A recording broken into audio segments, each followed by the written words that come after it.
नमस्कार दोस्तों, आज मैं आपको बताने वाली हूँ ब्रेन वेव्स के बारे में। तो हमारे ह्यूमन बीइंग्स में जो ब्रेन वेव्स होते हैं वो 5 तरीके के होते हैं और ये जानना बहुत ज़रूरी है कि हमारे जो ब्रेन में जो वेव्स चलती हैं वो उसका क्या इम्पोर्टेंस है और वो क्यों जानना ज़रूरी है। तो पहले मैं आपको बता दूँ कि हमारे ब्रेन के अंदर 5 तरीके के वेव्स चलते हैं जो ब्रेन वेव्स कहते हैं। एक होता है गामा, जो आप देख सकते हो उसकी कैसी लाइनिंग्स आ रही है, बहुत फास्ट जा रही है। दूसरा होता है बीटा, तीसरा होता है अल्फ़ा, चौथा होता है थीटा और पांचवा होता है डेल्टा। अब ये ऐसे 5 तरीके के ब्रेन वेव्स के बारे में हमारे साइंटिस्ट ने बताया है कि क्यों जानना ज़रूरी है कि हमारा ब्रेन किस फ्रीक्वेंसी में काम करता है और क्या फ़र्क पड़ता है। दोस्तों, जब हमारा जो ब्रेन होता है ना, वो अगर बहुत ज़्यादा, जैसे कह सकते हैं ना, माइंड है मेरा, बहुत ज़्यादा थॉट्स आ रहे हैं, बहुत सारे थॉट्स आ रहे हैं। हम एक जगह कॉन्स्टेंटली बैठ नहीं सकते, अगर बैठेंगे भी तो कुछ ना कुछ थॉट चलते रहते हैं। अगर मैं रोटी भी बना रही हूँ तो भी 10 थॉट्स मेरे पीछे चलते रहेंगे कि मुझे स्कूल जाना है, कि मुझे बच्चे को पिकअप करना है, कि मुझे खाना और जल्दी बनाना है, सास ससुर कोई आ रहे हैं या गेस्ट कोई आ रहा है, उनको टाइपिंग, मतलब एक टाइम पे मेरे पास कम से कम 60 to 70,000 थॉट्स हमारे दिन भर चलते रहते हैं। इतने थॉट्स पे अगर हम रहेंगे तो कहीं ना कहीं हमारी एनर्जी है ना, बहुत ज़्यादा डिप्लीट हो जाती है। होता ये है, जब हम सोकर सुबह उठते हैं तो हम बिल्कुल फ्रेश फील करते हैं। क्यों? क्योंकि रात में जो सपने, जो भी हम सो रहे हैं उस टाइम पे हमें बहुत अच्छी कॉस्मिक एनर्जी मिलती है, लेकिन जैसे जैसे दिन बढ़ता रहता है हमारी एनर्जी डिप्लीट होते रहती है। क्यों? क्योंकि जैसे ही हम 8 9 10 बजे के आसपास जब हम थोड़ा नाश्ता वाश्ता कर लेते हैं तो हम थोड़ा सा सुस्त हो जाते हैं, थोड़ा सा हमारे अंदर हलचल कमी हो जाती है। और जैसे जैसे शाम होती है हमारे अंदर थकान बढ़ती रहती है और जैसी रात होती है हम बिल्कुल इतने हो जाते हैं, थक जाते हैं कि अब ऐसा लगता है बस सो जाए। वो इसलिए होता है क्योंकि हमारा जो दिमाग है ना, दिन भर काम कर रहा होता है और वो इतना काम कर रहा होता है कि उसको जो एनर्जी जो सुबह मिलती है इतनी फ्रेश वाली, वो रात तक वैसी सेम नहीं रहती है, क्योंकि कहीं ना कहीं हमारा एनर्जी लॉस होता रहता है। हम दिन भर कहीं बोल रहे हैं, कुछ सुन रहे हैं, कुछ देख रहे हैं, उसमें हमारा बहुत एनर्जी जाता है, हमारा बहुत ज़्यादा दिमाग चलता रहता है, उसी वजह से हमारी एनर्जी बहुत ज़्यादा कम हो जाती है बॉडी में। और इसके लिए ध्यान क्या करता है, वो आपको हेल्प करता है एज अ ब्रिज के तौर पे, कि जहाँ आपको ऐसा लगता है कि मेरी एनर्जी बहुत डाउन हो रही है, वीकनेस सी फील हो रही है, तो आप उस टाइम पे ध्यान करोगे तो आप तुरंत अपनी बॉडी को वो रिचार्ज मोड में लेके आ जाओगे। जैसे आप एक टर्बो यूज़ कर सकते हो ना, बैठे तुरंत थोड़ी देर ध्यान किया, 10 मिनट, आप तुरंत रिचार्ज कर लेते हो अपने पूरे माइंड को, बॉडी को। तो वो कैसे काम करता है उसका मैं आगे एक्सप्लेन करूँगी, पर फिलहाल मुझे ये बताना ज़रूरी था कि जब हम जिस स्टेट में रहते हैं तो हमारी एनर्जी कितनी लॉस होती है, और अगर जैसे जैसे हम अपना ध्यान बढ़ाते हैं, हमारा वेव्स जब धीरे धीरे कम होने लगता है तो हमारी एनर्जी भी उतनी कम होने लगती है, हम काम उतना ज़्यादा इफेक्टिवली करते हैं, डिसीजन पावर उतना अच्छा हो जाता है, कॉग्निटिव थिंकिंग बहुत अच्छी हो जाती है। लेकिन उसके लिए बहुत ज़रूरी है कि हम किस माइंड स्टेट पे रहते हैं। तो पहले हम जानते हैं कि ये पहला होता है गामा वेव्स, जो कि 32 to 100 हेड्स तक ये काम वेव्स चलती है। अब इसका आप देख सकते हो यहाँ पे कितना फास्ट पूरा ये वेव्स बनाया गया है।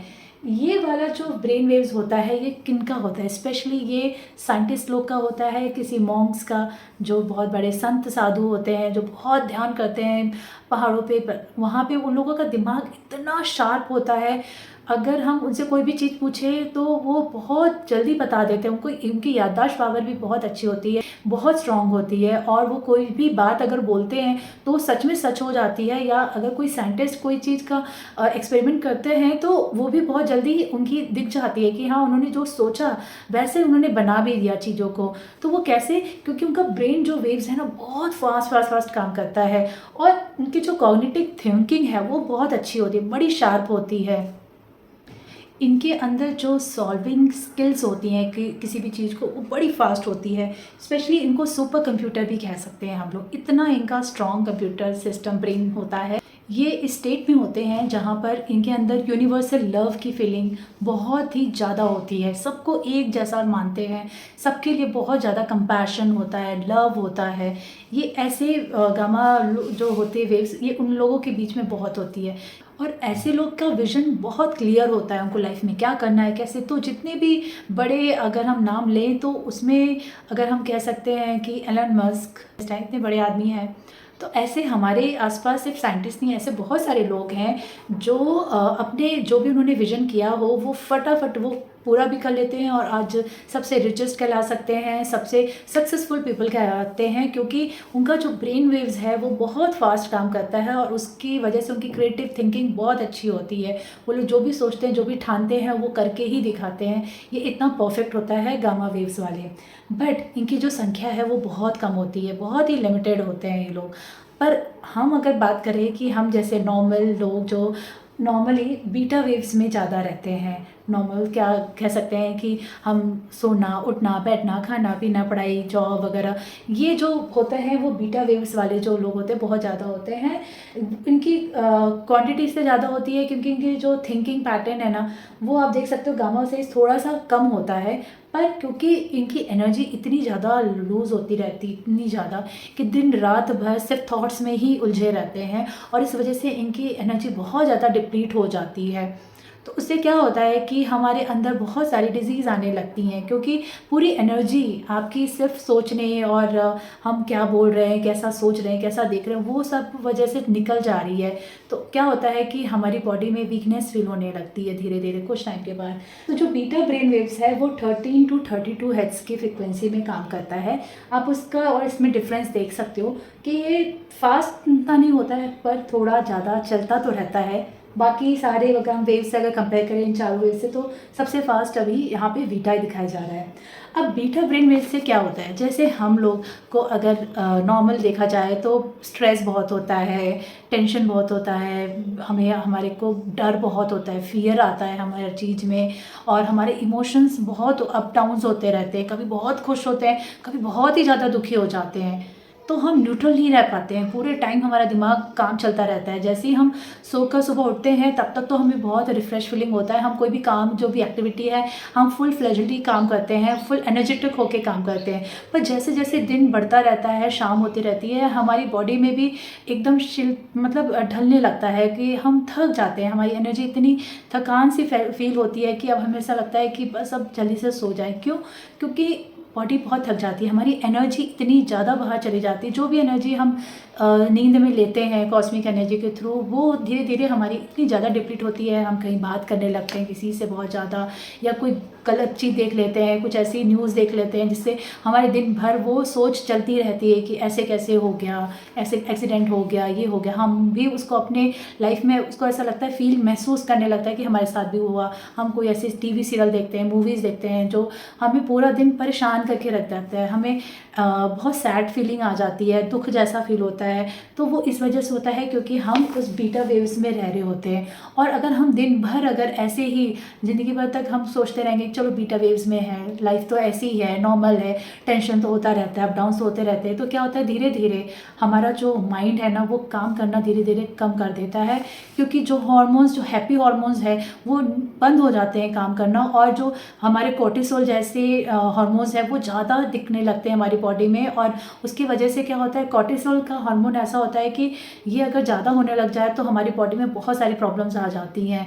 तो ये इस एक तरीके से कह सकते हैं कि अगर कोई चीज़ ज़्यादा हो जाती है तो वो नेगेटिव हो जाती है। तो कोर्टिसोल जब बढ़ने लगता है तो जो गुड हार्मोन्स हैं वो बिल्कुल कम हो जाते हैं, अच्छे, जैसे ऑक्सीटोसिन हो गया, सेरोटोनिन हो गया, मेलेटोनिन हो गया, डोपामाइन हो गया, ये गुड हार्मोन्स होते हैं जो कि बहुत जल्दी डिप्लीट हो जाते हैं इस वजह से, क्योंकि हम दिन भर ऐसी चीज़ें सोचते रहते हैं। तो जो केमिकल्स है ना उसकी वजह से उसका जो रिएक्शन हमें दिखता है हमारी बॉडी में वो इसी की वजह से होता है। ये इसलिए इतना जानना ज़रूरी है कि जब हमें बहुत ही भूख का एहसास होता है, हंगर जैसी फीलिंग आती है, डिप्रेशन जैसी फीलिंग आने लगती है, और हमारी याददाश्त कमज़ोर होने लगती है एक टाइम के बाद, एक एज के बाद हमारी याददाश्त इतनी कमज़ोर जाती है कि हम कैसे खा रहे हैं, क्या पी रहे हैं, हमें कुछ याद ही नहीं रहता है, हम अपने परिजनों लोगों को भूल जाते हैं। हमें यहाँ तक की हालत ख़राब हो जाती है कि हमें कैसे खाना है, मुंह में डाल के उसको चबाना कैसे, ये सारा कुछ क्यों हो रहा है? क्योंकि कहीं ना कहीं आपने अपने ब्रेन को पूरी तरीके से बर्बाद कर दिया है बीटा वेव्स की फ्रीक्वेंसी में लाकर।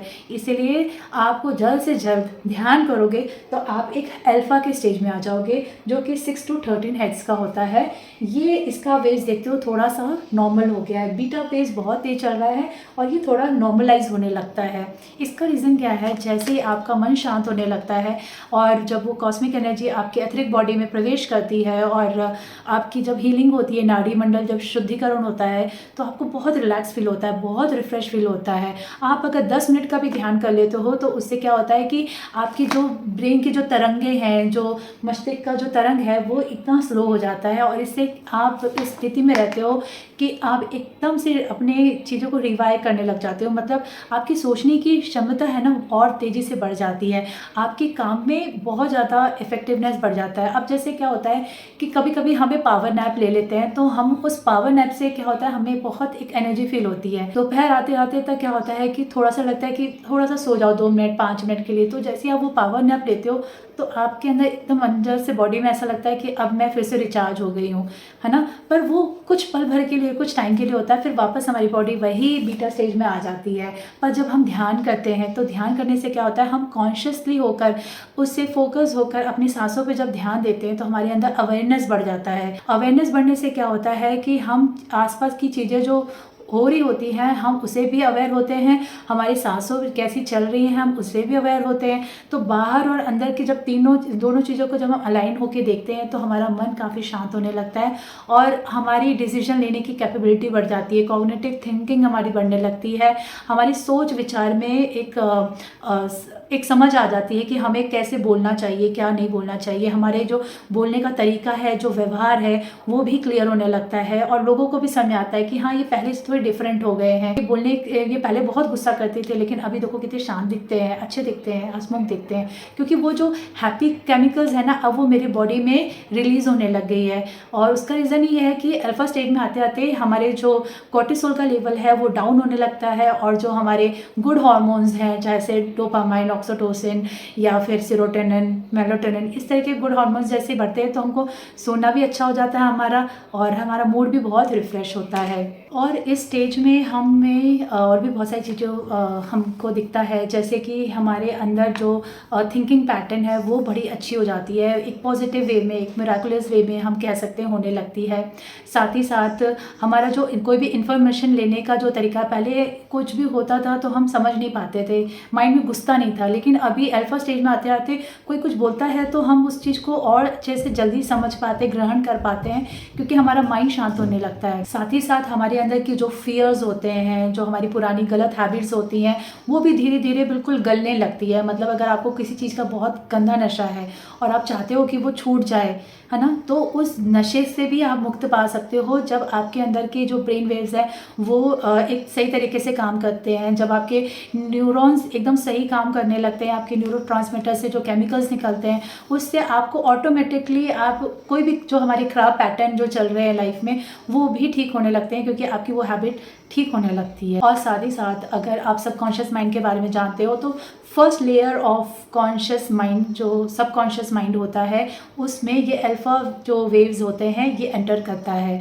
तो ये इम्पॉर्टेंट है कि हम सबकॉन्शियस माइंड लेवल से अब सोचना शुरू करते हैं, वो भी पॉजिटिव वे में सोचना शुरू करते हैं।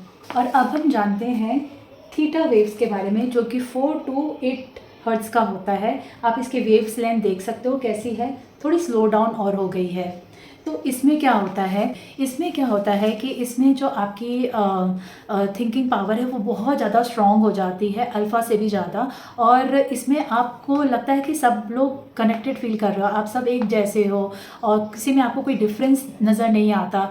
ये एक ऐसा स्टेट होता है जहाँ पे आप अपने अंतर्मन को काफ़ी समझने लगते हो, आप अपने इंट्यूशन को समझने लगते हो, आपको अपने आप पे एक बिलीव होता है कि मैं कुछ भी कर सकती हूँ लाइफ में। वो कॉन्फिडेंस अंदर से डेवलप होता है और वो इसलिए होता है क्योंकि जब थीटा वेव में आप आते हो, यानी जब आप ध्यान करते हो, तो धीरे धीरे आप जब बहुत गहरा ध्यान करते हो तो हमें उस टाइम पे अपने सांसों का भी अनुभव नहीं होता है कि हमारी सांस कितनी तेज़ चल रही है, वो धीरे धीरे भी कम होती है। ऐसा लगता है कि हम एक बार में सिर्फ एक ही टाइम पे सांस ले रहे हैं, 1 मिनट में एक ही बार में। ऐसा भी लगता है कि कई बार हम सांस नहीं भी ले रहे हैं, और पर सांसें चल रही होती है, लेकिन हमें ऐसा महसूस होता है कि हम शायद नहीं ले रहे हैं। लगता है कि वाओ यार, लाइफ में हर चीज़ कितनी कूल है, कितनी लाइट है, और हम बेवजह चीज़ों को लेकर इतना परेशान हो रहे थे। हमारी इच्छा ही नहीं होगी कि हम ऐसे लोगों से मिले या बात करें जिनसे हमारी एनर्जी डाउन हो जाए। हम चाहते हैं कि नहीं, मेरी एनर्जी को बढ़ने के लिए मुझे ऐसे अच्छे लोगों से मिलना होगा या अच्छी किताबें पढ़नी होंगी जिससे मुझे बहुत मोटिवेशन फील हो। और इस स्टेज में आपको मोटिवेशन सच में बहुत अच्छा मिलता है। आपको ऐसा लगता है कि मैं और आगे सीखूं और नई नई चीज़ें और नए ज्ञान सीखूं, क्योंकि जब हम बीटा स्टेज में रहते हैं तो हमारे कुछ भी सीखने की क्षमता ख़त्म हो जाती है, मन नहीं करता, बस हम ज़बरदस्ती चल रहे होते हैं, हम बस लाइफ को झेल रहे होते हैं। लेकिन ये वाले स्टेज में आपको नए नए एक्सपेरिमेंट करने का मन करता है। आपको ऐसा लगता है कि अभी टाइम को कैसे यूटिलाइज़ कर लूँ। आपको ऐसा लगेगा कि मैं यहाँ से भी ज्ञान ले लूँ, वहाँ से भी, और भी नई नई चीज़ें सीखूँ। और आपको इतना मज़ा आता है एंड ऑफ द डे, आप जब सोते हो तो आपको बहुत एक रिलैक्सेशन फील होता है कि वाओ, लाइफ के मैं कितने अच्छे पड़ाव पे हूँ जहाँ पे मैं अपने ऊपर काफ़ी ध्यान दे रही हूँ। मतलब इसमें मैं सिर्फ सेल्फ पे ध्यान देती हूँ, अपने ऊपर ध्यान देने लगती हूँ। और जो भी बाहरी चीज़ें हो रही हैं, कोई भी आपको कुछ भी बोल रहा है, आपके बारे में कोई भी बैड माउथ रख रहा है, कुछ भी कर रहा है, आपको फ़र्क नहीं पड़ता। आप इस स्टेट में आ जाते हो कि और उन पे आपको दया आती है, और आप अपने अंदर से आपको फॉरगिवनेस वाली फीलिंग आ जाती है। आप लोगों को बहुत जल्दी फॉरगिव करने लगते हो, एक ग्रैटिट्यूड की भावना आ जाती है। चीज़ें जो आपके आसपास है, आप उसके लिए बहुत कृतज्ञता फील करते हो। और साथ ही साथ जब आपके अंदर एक कृतज्ञता बढ़ जाती है तो आपके अंदर लव की फीलिंग बहुत बढ़ जाती है। आप सबको एक जैसा समझने लगते हो। ये इतना इंपॉर्टेंट होता है थीटा वेव में आना। तो ये जो थीटा ब्रेन वेव्स होता है, इसमें जो हमारा कॉन्शियस लेवल होता है वो सबकॉन्शियस से अनकॉन्शियस लेवल में जाता है। मतलब अगर हमें ये ऐसा कह सकते हैं कि हमारे 4 तरीके के कॉन्शियसनेस होती है। उस लेयर में जो पहला लेयर होता है वो कॉन्शियस थिंकिंग होता है, दूसरा जो होता है वो प्री कॉन्शियस होता है, तीसरा होता है सबकॉन्शियस, और चौथा होता है अनकॉन्शियस। तो जो कॉन्शियस लेवल का थिंकिंग होता है उसमें आपका जो मूड होता है, जो डेली काम होता है, जो एक्टिवनेस होता है, जो आप एक्टिविटी कर रहे होते हैं, वो कॉन्शियस लेवल होता है। सेकंड होता है कि आपका कौन सा पैटर्न चल रहा है, आप अवेयर होने लगते हो, चीज़ों के प्रति देखने लगते हो कि क्या आसपास चीज़ें हो रही हैं, आप उसके प्रति जागरूक होने लगते हो, तो प्री कॉन्शियस लेवल होता है। उसके बाद होता है सबकॉन्शियस। उसमें क्या होता है कि आपका जो हैबिट है, जो आपका पैटर्न है, ओल्ड पैटर्न है, वो दिखाई देने लगता है। और इसके साथ जो हमारा चौथा लेयर होता है, जो होता है अनकॉन्शियस लेवल, जिसमें हमारा डीप रूटेड बिलीफ सिस्टम होता है, जो हमारा फंडामेंटल कोर होता है, वो दिखाई देता है। तो उसमें क्या होता है कि हम उसमें भी चेंजेस देखने को मिलता है। जब हम बीटा वेव्स में होते हैं तो हमारा कॉन्शियस लेवल एक्टिव होता है, लेकिन धीरे धीरे जब हम अल्फा में आते हैं तो हमारा सबकॉन्शियस लेवल पे एंट्री होती है। उसके बाद थीटा में हम सबकॉन्शियस से अनकॉन्शियस लेवल पे आते हैं, और जैसे ही हम डेल्टा पे आते हैं तो हम पूरी तरीके से अनकॉन्शियस लेवल में आ जाते हैं। और ये एक बहुत ही अच्छा स्टेट होता है। इस स्टेट में आपके जो भी कोर बिलीफ सिस्टम है वो डेवलप होने लगते हैं। आप उनको रिवायर करके नए चेंजेस लाकर अपने अंदर एक नई दुनिया पैदा कर सकते हैं। और उससे आपको ये होगा कि आप उस टाइम पे एक बिल्कुल ऐसे नो मैन स्थिति में रहते हैं। मतलब कोई भी चीज़ आपको लगता है कि सारे कुछ जो ये फिजिकल है ये कुछ भी नहीं है, सारे जो मैटर है ये सब कुछ एनर्जी में, आपको ये फील होता है। आपको सब में एक तत्व का एहसास होने लगता है कि सब एक है, कुछ भी कोई नहीं है, हम सब एक है। हमारे अंदर जो फीलिंग है वो सामने वाले के अंदर है, और जैसा हम सोचते हैं वैसा ही सामने वाला भी रिफ्लेक्ट करता है। तो जैसे जैसे हम अपने थॉट पे अवेयर होंगे, अपने थॉट पे अगर हम काम करेंगे तो हमको भी ऐसे सामने से लोग मिलेंगे जो हमारी ही फ्रीक्वेंसी से मैच करते हुए रहेंगे। तो जो ये डेल्टा वेव्स होती है वो 0.5 to 4 हर्ट्ज़ की होती है।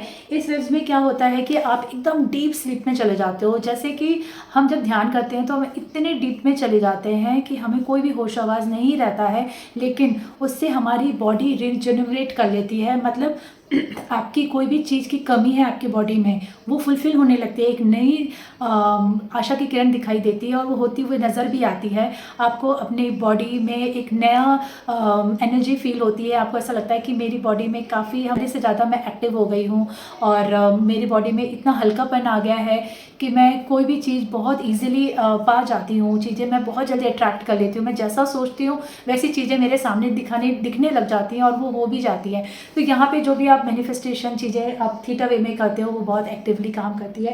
लेकिन डेल्टा में क्या होता है कि आपकी बॉडी रीजनरेट हो जाती है। अगर आप कंप्लीटली उस फॉर्म में आ जाते हो कि आप अपने पर पूरा कंट्रोल हो जाता है आपको, आप अपने माइंड को कंट्रोल करने लग जाते हो। अभी तक क्या होता था कि माइंड आपको कंट्रोल कर रहा होता है, लेकिन धीरे धीरे आप अब माइंड माइंड को कंट्रोल करने लगते हो, अपने मन को अपने हिसाब से देखने लगते हो, तो आप दिन भर आप अवेयरनेस में रहते हो ज़्यादा, आप दिन भर ध्यान में रहते हो। ज़रूरी नहीं है कि सब आँख बंद करके ध्यान होता, हम आँखें खुली भी रखी रहती हैं, तब भी हम हर चीज़ों में ध्यान बहुत ही फोकसफुल हमारा हो जाता है, हमारा फोकस अच्छा हो जाता है। तो ये इंपॉर्टेंट है कि हम डेल्टा वेव में कब तक आते हैं, लेकिन जैसे जैसे हम ध्यान की गहराई में बढ़ते हैं तो हम डेल्टा वेव में चले जाते हैं, बिल्कुल अनकॉन्शियस लेवल पे, और बहुत ही अच्छी स्थिति होती है।